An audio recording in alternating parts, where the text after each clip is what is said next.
салтанаттын катышуучулары. Албетте мына жерде стадиондо азыр миңдеген адамдар тизилип туруш керек эле. Атабызга таазым кылып, миңдеген окуучу студенттер туруш керек эле. Бирок жагдайга байланыштуу ушунчалык өтүп жатканына карагын, ушул демилгелерди колдогон мына Чынар Усмановна, Максатай, Акимият баарыңыздарга, мына келип бул жерде атабызды сыйлап турган баарыңыздарга терең ыраазычылыгымды алдын ала билдирип кетейин дейм. Анткени 30 жылдан бери Ысқақ Разаковду Самарканд, Ташкент, Бишкек, Москва, Фергана архивтериде иликтеп жүргөн адам катары мен ким Разаковду сыйласа, ошо кишини ушунчалык урматтап сыйлап калам да. Анткени биз ойлойбуз, биз Разаковду билебиз деп жакшы эле ойлойбуз да. Бирок чындап келгенде али Разаков жөнүндө деңиз болсо биз бир чакасыны биле элек экенбиз. Мен архивтерде отуруп иштеп ошого ынандым. Урматтуулар, мен азыр жана Ысқақ Фазылович айтып кетти. Батмуда конференция болду, Ошто болду, Ататүрк университетинде болду. Ушу китептин автору катары мени чакырышты. Өзүмдүн 5 сунушумду бердим эле. Мына сиздердин алдыңыздарда ошону 5 кыска бир сүйлөмдөн озвучтындай айтып коеюн, угуп коюңуздар. Анткени сага айтмакчы, ошо Разаков атабызды мынандай салтанатта белгилегенибиз, ал кишини жакшы айткандарыбыз, бул баары жакшы. Бирок бир ырда айтмакчы, этого мало. Ал киши жөнүндө, ал киши элге бардыгыбызга өтө чоң эмгек сиңирген экен. Бирок биз урпактар Разаков атабыз үчүн эмне кылдык, кыла алдыкпы деген суроо ар дайым алдыбызда туруш керек. Мына ошол 5 сунушту мен сиздерге айтып кетейин. Эң биринчи, урматтуулар, азыр келе суроо берилет. Таза иштеген жетекчи барбы өзү, таза иштегендер качан келет деген суроолор келинет. Албетте арада бар. Бирок баары бир массалык түрдө жетекчилер таза болсун үчүн, анын үчүн таза иштеген адамдар баркталыш керек. Анан башкалар ошолорду көрүп туруп, анан ошого умтулат. Ошол үчүн биринчи сунуш, бардык деңгээлдеги айылдан баштап, айыл өкмөттөн баштап, министр, жогорку кеңешин депутатыга чейин таза иштеген жетекчилер үчүн Ысқақ Разаков атындагы орденди чыгарып, эл үчүн таза иштегендиги үчүн деген орденди мамлекеттик сыйлык катары, юбилейлик медаль эмес, мамлекеттик сыйлык катары киргизүү биринчи сунуш. Экинчиси, бардык жогорку окуу жайларда, мектептерде спецкурс ийримдердин эсебинен Разаков таануу сабактарыны киргизип, Разаковду үйрөнүү. Ошондой эле ошонун уландысы, чет мамлекетке окууга баргысы келген, бирок каражаты жок таланттуу жаштарыбыз үчүн Ысқақ Разаков атындагы грант жана үчүнчүсү жакшы окуган студенттер үчүн Ысқақ Разаков атындагы стипендияны киргизүү. Стипендия алса студенттер, таза окугандар кандай сонун болот? Ол байкуш студенттер азыр кимди көрүп таза болуп окусун, үйрөнсүн деген суроо кээде айтылып калат. Төртүнчүсү, мына бул китептин ичинде бергенмин. Мен Ысқақ Разаковду архивтерде иликтеп жүрүп, ар жерден кум арасынан тилланы тапкандай ол кишинин ойлорун таап чыгып, Ысқақ Разаковдун жетекчилик 24 принцип методдоруну, менеджментини жазып чыктым. Ошону ар бир жетекчи окуп чыгып, өзүнүн кабинетине илип коюп, кирип чыкканда ошого амал кылса көп нерсе жакшы болот.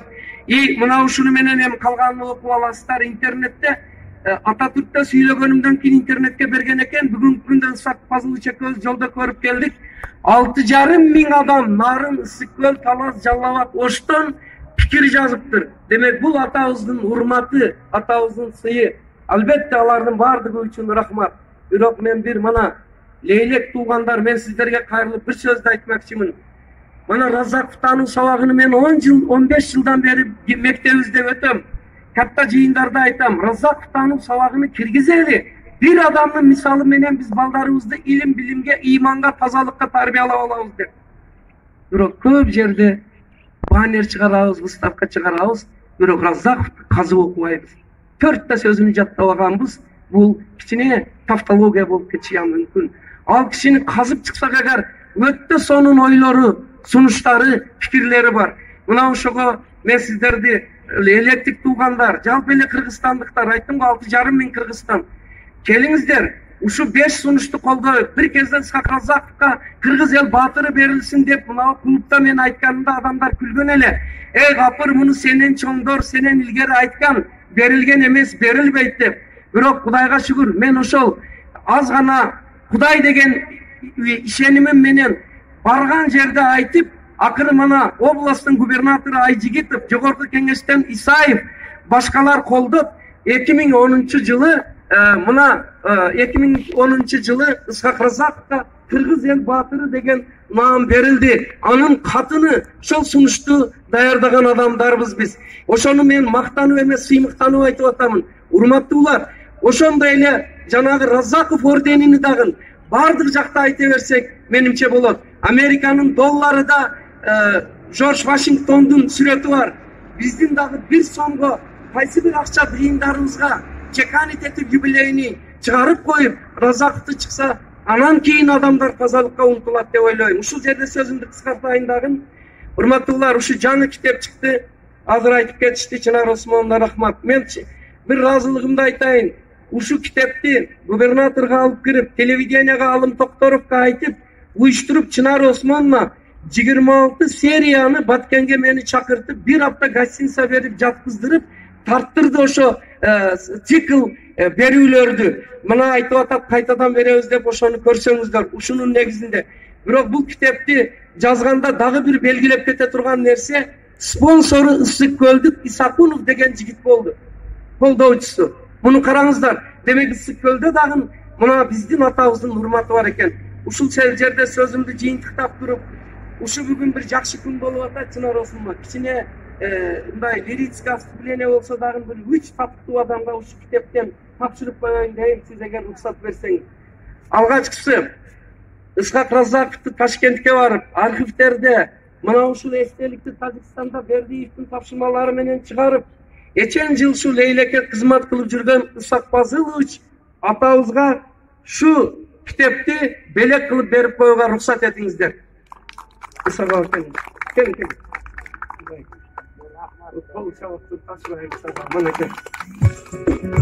Экинчиси, жаңы эле ишти баштады.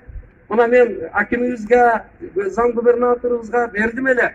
Мына бул жерде Ысқақ Разақовдун инсандык сапаттары менен Разақовдун тушунда биз билбеген өтө көп эмгектерди кылган экен. Төө ашуунун туннелини тештириште Москвадан метростроительдерди мына бул Сталинге, Хрущевке хат жазып алдырган экен. Академия алыптын ачылсын деген токтомго Разақов кол койгон экен. Ошол архивтерди бердим. Жаңы ишини баштаган Максатай кызыбызга дагы чоң үмүттөр менен, ишенимдер менен ийгилик каалап тапшырып коюңар. Анан Сулайман барбы, Сулайман? Жүгүрүп кел, элдик турба. Сулайман деген, Сулей-Инфо деген газетанын редактору дагы ушу газетабызга эмеге Разаковго көп орун берип иштеп жүрөт. Ушул жигитибизге дагы тапшырып коюуга уруксат этиңиздер.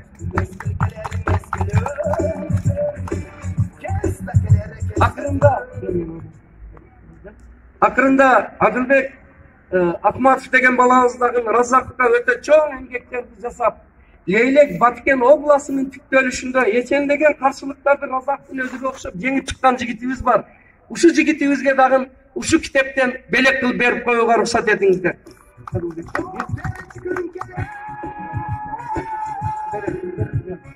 Акырында бул Разаковду биз окуп, биз көтөрүп, биз лайк басып, жанагы сунуштарды биз колдобосок ким колдойт деген суроо бар да, ушуну жапатырмак колго алалы.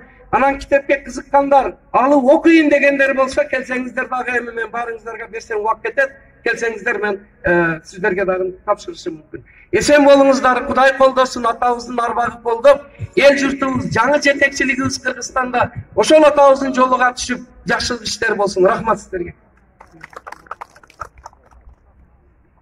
Куттуктоо үчүн сөз Баткен таңы газетасынын редактору Акматов Адылбек